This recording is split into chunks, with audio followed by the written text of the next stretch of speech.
E por fim, vamos para a questão de número 40.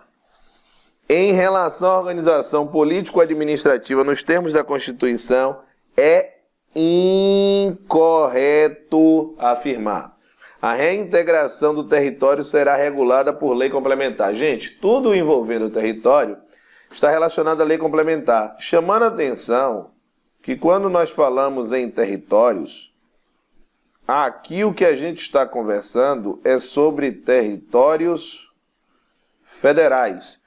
Os territórios federais, eles integram a União, tá certo? Eles integram a União.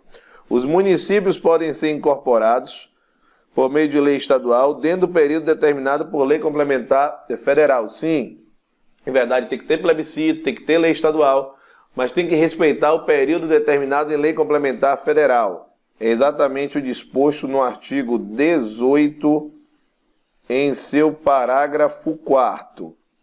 O desmembramento de Estado está sujeito à consulta prévia. Sempre, de Estado ou de município, tem que ter consulta prévia. Esta consulta ela se dá sempre através de plebiscito. O que está errado aqui é porque se afirma referendo. Lembrando que consulta prévia é plebiscito, consulta posterior seria referendo. Mas nesses casos que eu estou citando, nunca é referendo, sempre plebiscito. Os territórios federais integram a União, foi o que eu falei aqui agora há pouco, e faz necessária a divulgação dos estudos de viabilidade municipal a fim de viabilizar a eventual fusão de municípios. Não só fusão, incorporação, desmembramento ou simplesmente a criação de um município. Portanto, a questão de número 40, a resposta é a letra C. Questão de número 41. Olha só. A respeito dos direitos e garantias fundamentais, julgue o item que se segue tendo como referência a jurisprudência do Supremo Tribunal Federal. O rol dos direitos fundamentais previsto na Constituição Federal de 88 é taxativo, isto é, o Brasil adota um sistema fechado de direitos fundamentais. Qual é a primeira linha que a gente precisa entender? Quando a gente fala rol, nós estamos trazendo uma lista. Essa é a linha, rol é lista. Quando a gente pensa na lista, a gente tem que pensar no artigo responsável por essa caracterização.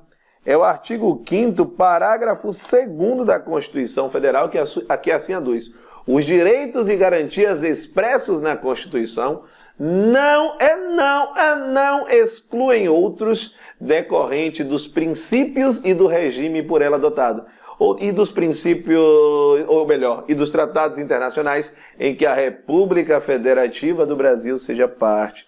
O que isso quer dizer?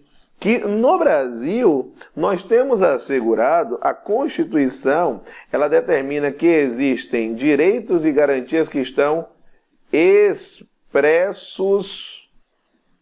no texto constitucional. Os que estão expressos no texto constitucional, nós chamamos de direitos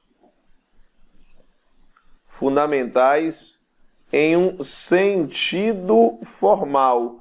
Esses são aqueles apenas que estão expressos.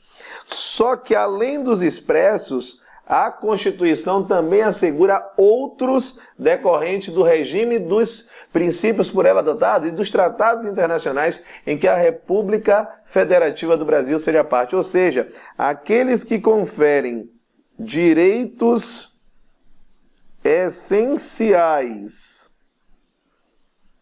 às pessoas, e quando eu falo pessoas, eu estou me referindo a pessoas físicas, também chamadas de pessoas naturais, os seres humanos, e pessoas jurídicas.